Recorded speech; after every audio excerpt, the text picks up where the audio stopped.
Musk's secret, the dark choice that saved PayPal and built an empire.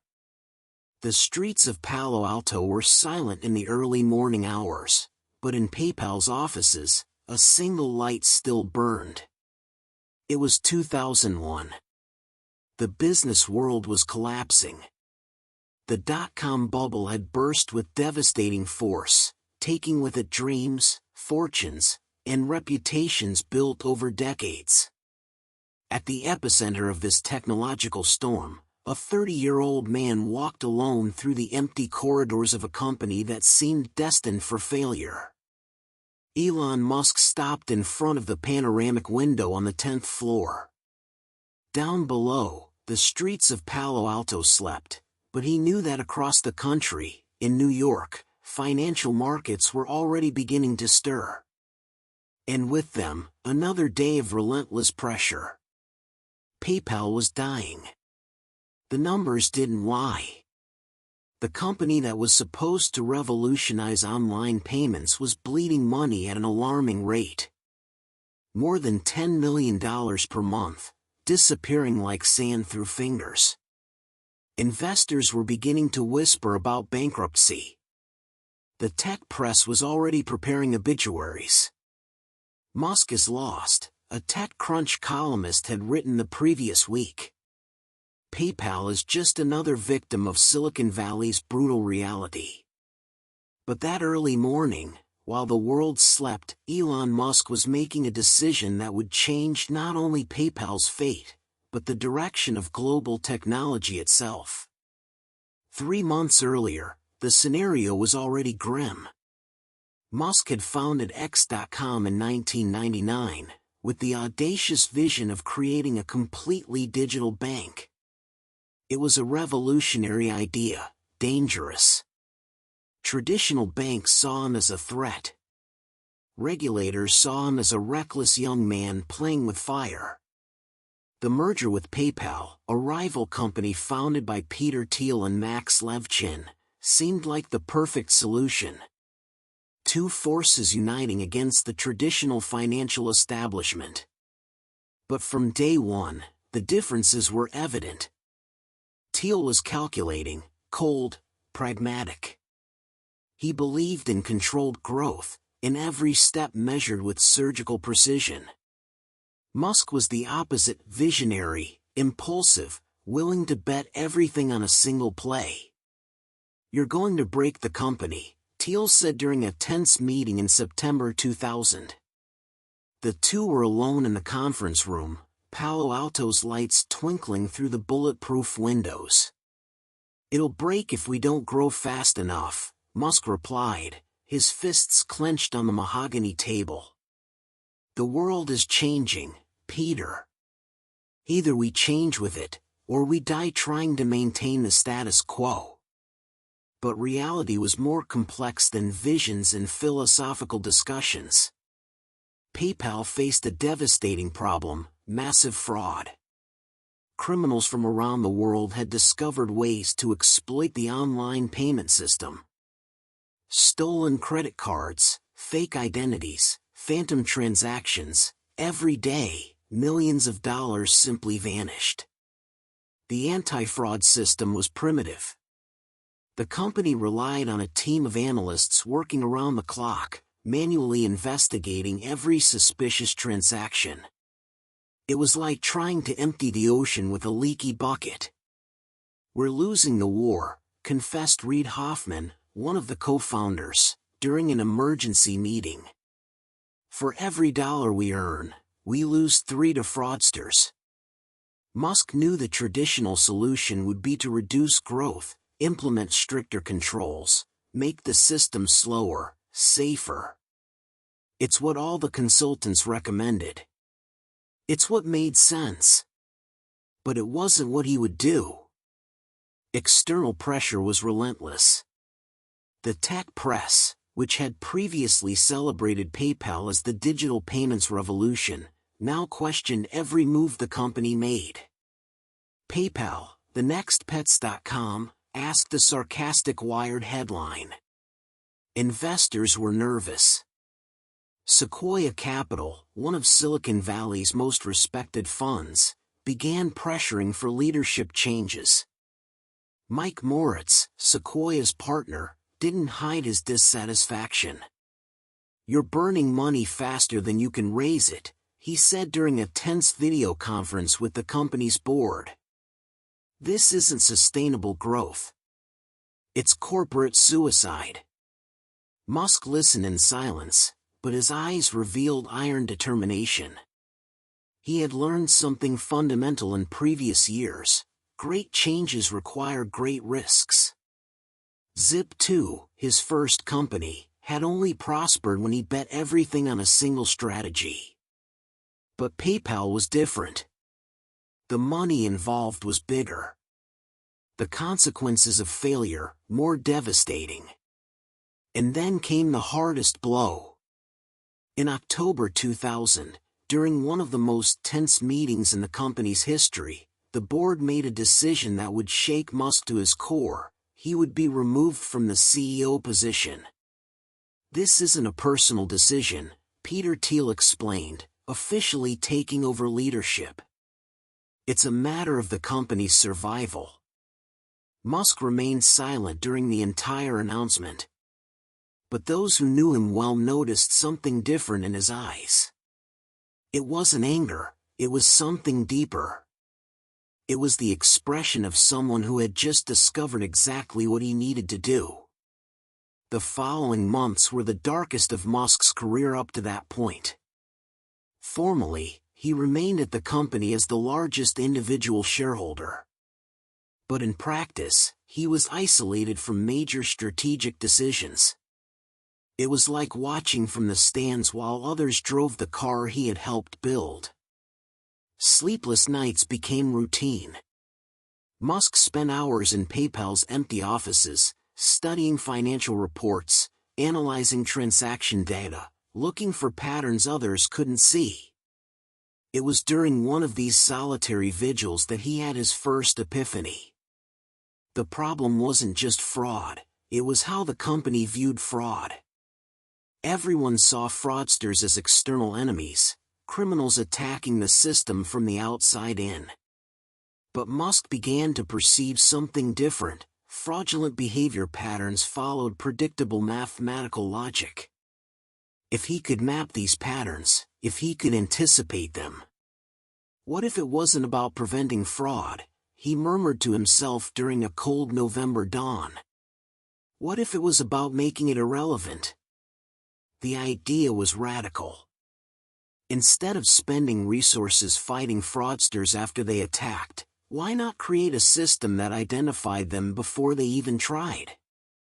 But for that, he would need something no payment company had attempted before: real-time artificial intelligence. The technology existed, theoretically. Some university labs were experimenting with machine learning algorithms for pattern recognition. But applying this to financial transactions in real time? It was completely uncharted territory. Musk knew this would be his final card. If it worked, it would save PayPal and revolutionize the entire payments industry. If it failed, there wouldn't be much left to save anyway. The first obstacle was getting approval for such an experimental project. With his official influence reduced, he would need to be creative. That's when Musk did something that would define his approach to all future challenges: he decided to work in the shadows. During Palo Alto's silent early morning hours, he began secretly recruiting some of the company's best engineers. Not officially, but through casual conversations, casual lunches, emails that seemed like random technical discussions. "Have you ever thought about what would happen if we could predict behaviors instead of just reacting to them?" he asked Luke Nosek, one of the team's brightest engineers, during an apparently casual coffee meeting. Nosek stopped drinking and stared at Musk. "Are you talking about preventive AI?" "I'm talking about survival," Musk replied. "Ours, and the company's." the shadow project began in December 2000. Officially, it didn't exist. In company reports, it appeared as minor optimizations to the risk analysis system. But in reality, Musk and his secret team were building something revolutionary. They worked after hours, on weekends, during holidays. The improvised lab was in PayPal building's basement, in a room that officially served for storing obsolete equipment. If anyone asks, "You're doing server maintenance," Musk instructed his team. The pressure was unbearable. During the day, they dealt with official responsibilities, fixing bugs, serving customers, putting out the daily fires of a company in crisis.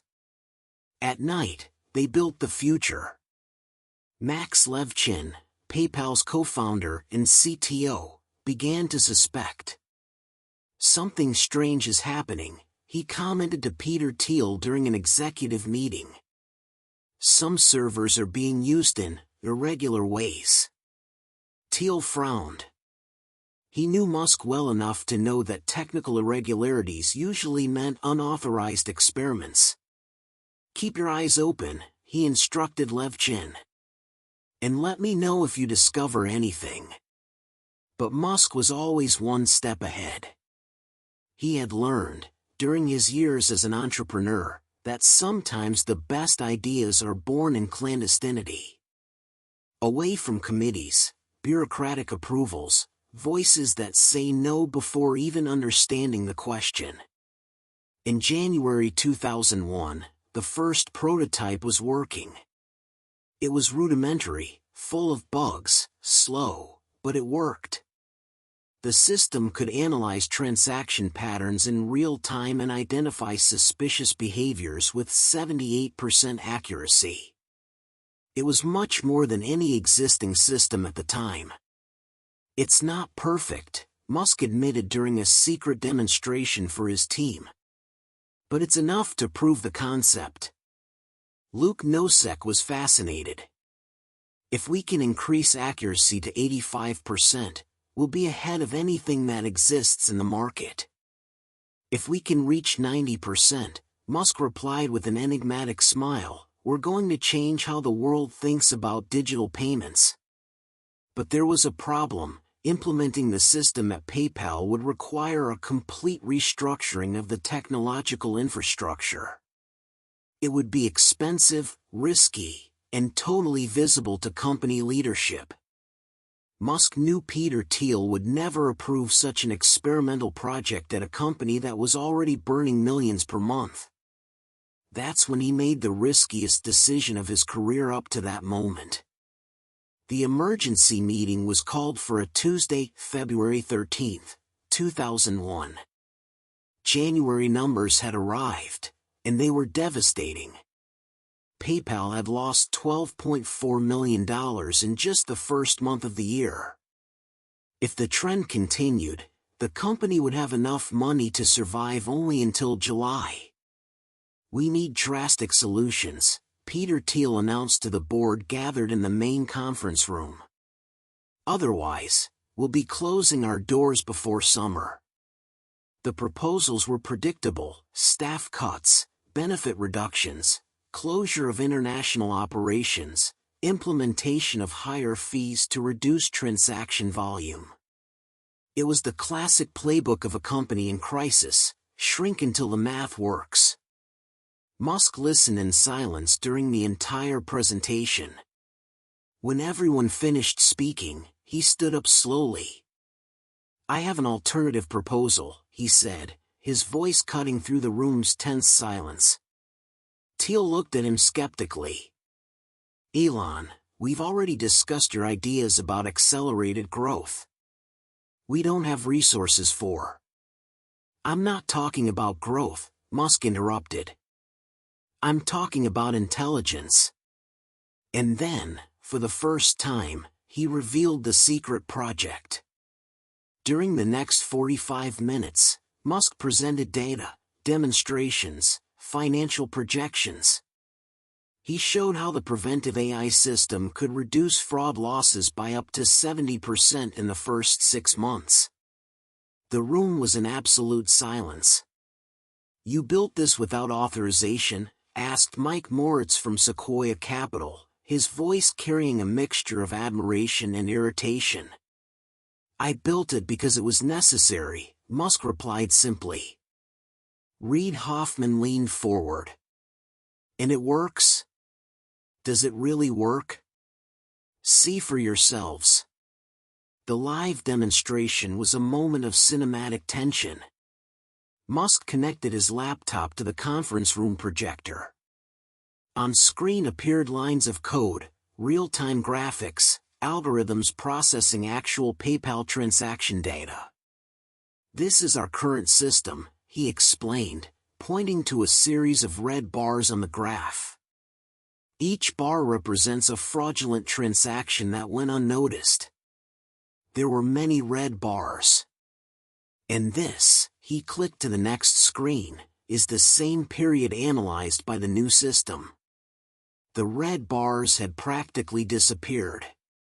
Peter Thiel approached the screen, studying the numbers intensely. "This reduction is real?"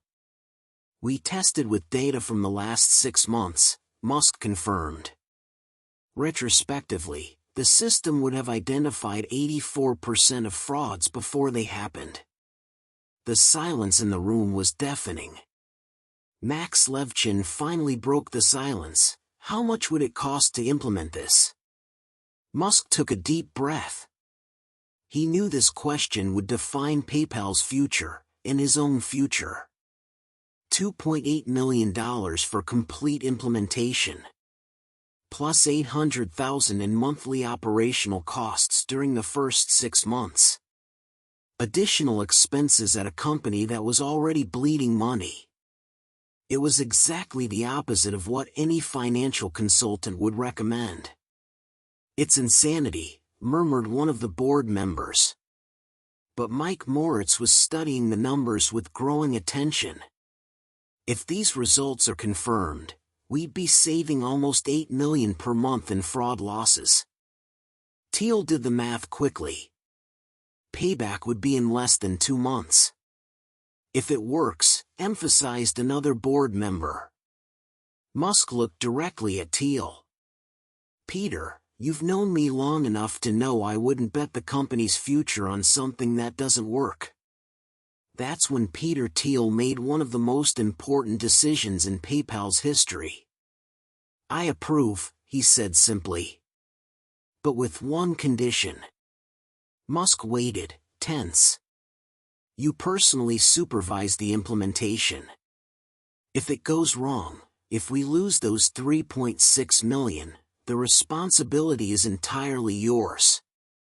"I accept," Musk replied without hesitation.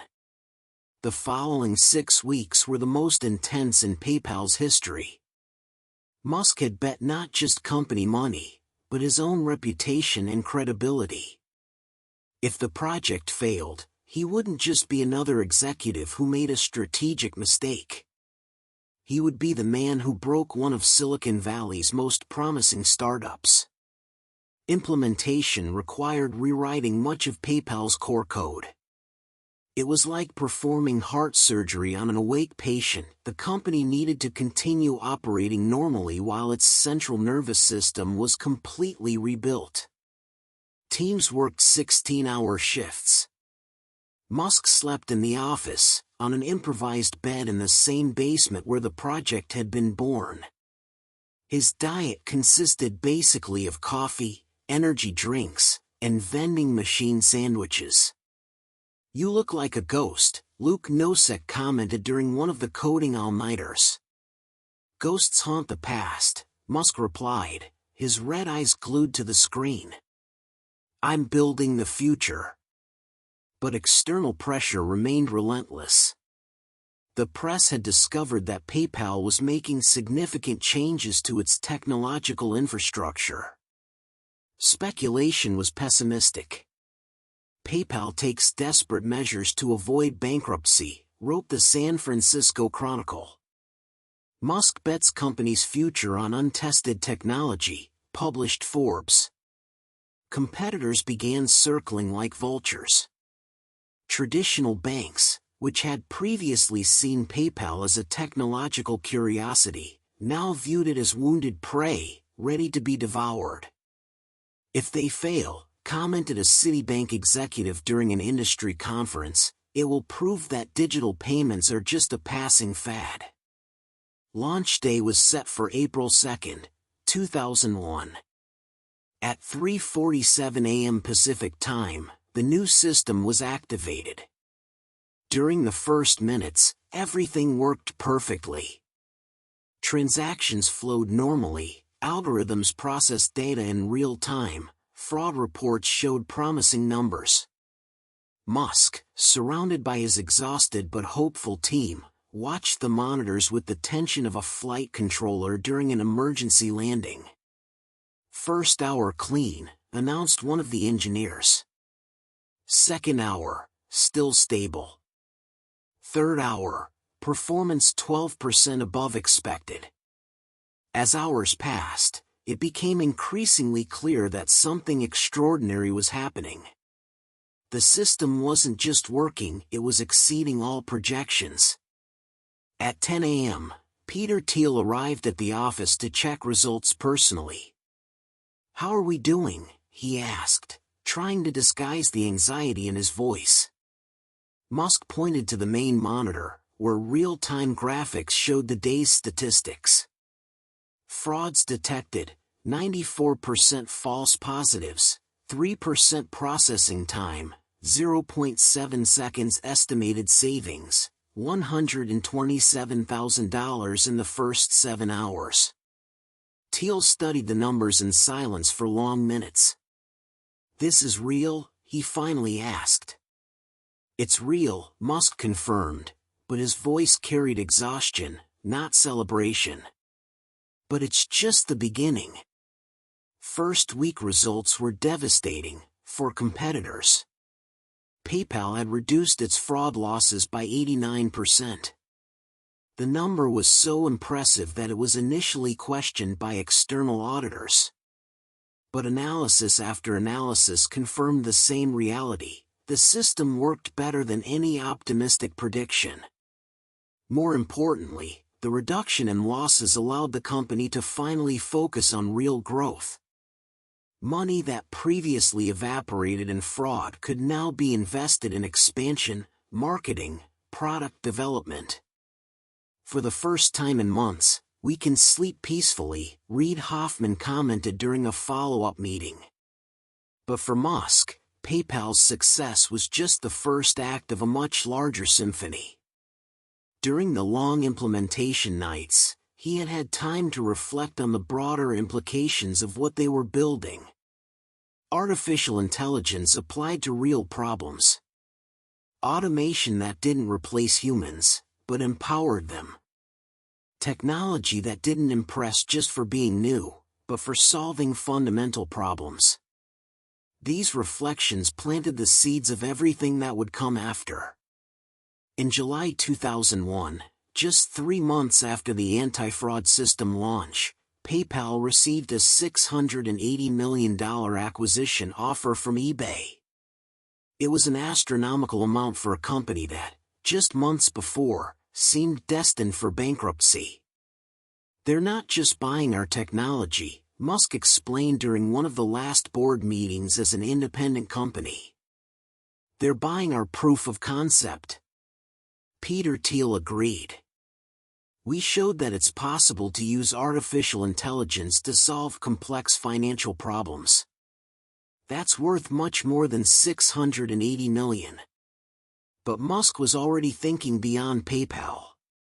During negotiations with eBay, he had begun sketching ideas about his next business ventures.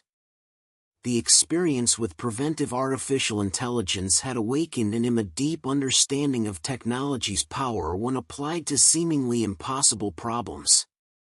"What if we applied this same approach to other challenges?" he asked his team during one of the last nights at PayPal's office. "What kind of challenges?" asked Luke Nosek. Musk looked out the window, at Palo Alto's distant lights. Transportation. Energy. Space exploration. Nosek laughed. Are you serious? I've never been more serious in my life. PayPal's sale was completed in October 2002. Musk received $165 million as his share of the transaction. It was enough money for a comfortable retirement, safe investments, a quiet life away from high-risk entrepreneurship pressures. But on the night of the final contract signing, while walking alone through Palo Alto's silent streets, Musk made a decision that would define the next 2 decades of his life. He would bet everything again. Not on one company, but on 3 simultaneously. Tesla Motors, apply artificial intelligence and automation to revolutionize transportation. SpaceX, use cutting-edge technology to make space exploration commercially viable. Solar City, transform solar energy from technological curiosity to mainstream solution. 3 impossible bets. 3 industries dominated by giants established for decades. 3 sectors where young tech entrepreneurs were seen as naive intruders. You're crazy, Peter Thiel said when Musk shared his plans. PayPal was luck. You can't repeat that 3 times. Musk smiled, the same enigmatic smile he had displayed during the dark early mornings in PayPal's basement. Peter, what I learned at PayPal wasn't how to get lucky, he replied. It was how to make luck irrelevant. In the following years, as Tesla, SpaceX, and Solar City faced their own existential crises, Musk would repeatedly return to lessons learned during that solitary dawn of 2001. When Tesla almost went bankrupt in 2008, he remembered the importance of betting everything on a single decisive play. When SpaceX's first launches failed, he recalled that great technological advances require experimentation in uncharted territory. When critics questioned his grandiose ambitions, he mentally returned to that conference room where he had presented an impossible project that saved an entire company. The dark decision at PayPal hadn't just been about saving a startup. It had been about proving to himself and to the world that seemingly unsolvable problems always have solutions, if you're willing to look where no one else is looking.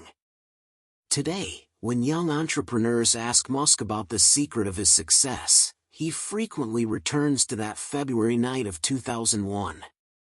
The most important moment of my career, he often says, wasn't when I sold PayPal for hundreds of millions.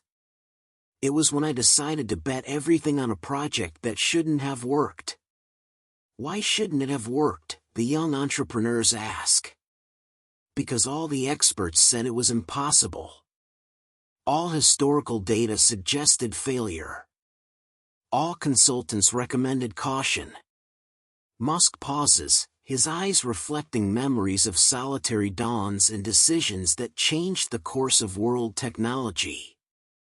But sometimes, he continues, impossible is just another word for nobody tried the right way yet. PayPal was sold more than 2 decades ago.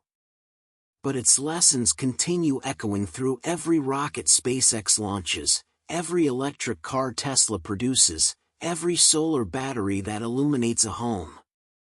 Because during that silent dawn in Palo Alto, Elon Musk didn't just save a company. He discovered the secret code of impossible innovation.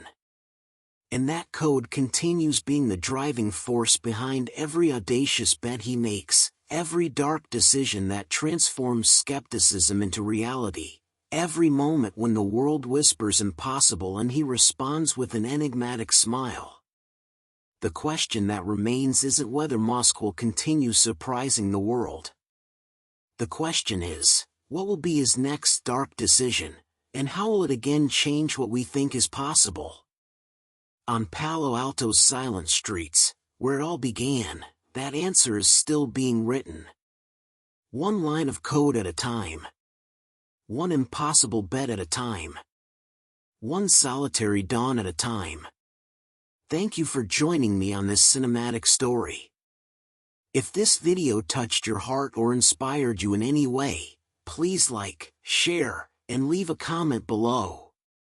Your support helps this channel grow and allows me, Luca McCung, to bring more stories like this to life. Subscribe to explore the man behind the mission. Luca McCung.